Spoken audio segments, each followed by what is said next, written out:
नमस्कार दोस्तों, चुनाव का माहौल काफी तेज है और सभी नेता 2024 लोकसभा चुनाव जीतने के लिए लगे हुए हैं। लेकिन इसी बीच भारत के प्रधानमंत्री ने सभी की नींद उड़ा दी है, क्योंकि मोदी 2024 की नहीं बल्कि 2047 की चुनावी तैयारी कर रहे हैं। मैं 2047 के लिए लगा हुआ हूँ।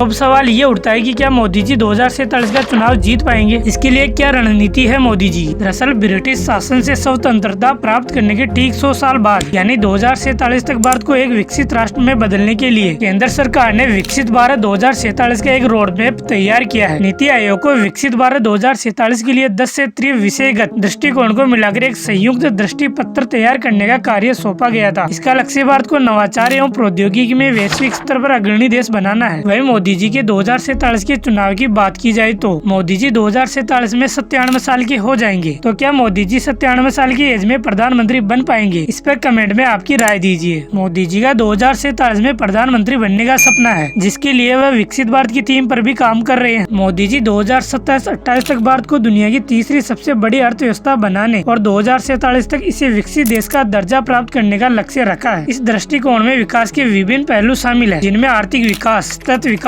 लक्ष्य, जीवन यापन में आसानी, व्यापार करने में आसानी, सामाजिक प्रगति, पर्यावरणीय स्थिरता और सुशासन शामिल है। प्रधानमंत्री ने कई अवसरों पर कहा है कि विकसित भारत दृष्टिकोण का उद्देश्य प्रत्येक नागरिक को अर्थव्यवस्था में भाग लेने में सक्षम बनाना है। 2047 तक विकसित भारत बनाने के लिए मंत्री परिषद की बैठक में तमाम मंत्रालयों की तरफ से पावर पॉइंट प्रेजेंटेशन दिया गया। भारतीय रिजर्व बैंक के पूर्व गवर्नर सी रंगराजन ने बताया था कि एक विकसित देश बनने के लिए 7-8% से अधिक वार्षिक वृद्धि की आवश्यकता है। विकसित अर्थव्यवस्था के लिए प्रति व्यक्ति सालाना आय 10 लाख रुपए से अधिक होनी चाहिए, जबकि भारत की प्रति व्यक्ति आय इस वक्त सिर्फ 2 लाख रुपए ही है। इसका मतलब प्रति व्यक्ति आय बढ़ाकर 5 गुना करनी होगी। आरबीआई के पूर्व गवर्नर और अर्थशास्त्री रघुराम राजन ने कहा कि भारत को 2047 तक विकसित अर्थव्यवस्था बनाने के लिए शासन में सुधार और शिक्षा एवं स्वास्थ्य सेवा में आमूलचल परिवर्तन की आवश्यकता है। राजन ने समाज के सभी वर्गों में संतुलित विकास की आवश्यकता पर भी जोर दिया, जिससे निम्न आय वर्ग के लोगों में भी खरीद की ताकत बढ़े। फिलहाल उच्च आय वर्ग के लोगों की उपभोग करने की क्षमता पहले से ही मजबूत हो रही है। पीएम नरेंद्र मोदी ने कहा कि भारत तेज गति से विकास करता रहेगा। आज मूड ऑफ नेशन विकसित भारत के निर्माण का है। ये मुद्दे ऐसे हैं जो सामान्य लोगों को छूते हैं। उन्होंने कहा कि वह हेडलाइन पर नहीं बल्कि डेडलाइन पर काम करते हैं। आपको क्या लगता है 2047 तक भारत विकसित देश बन पाएगा? कमेंट कीजिएगा।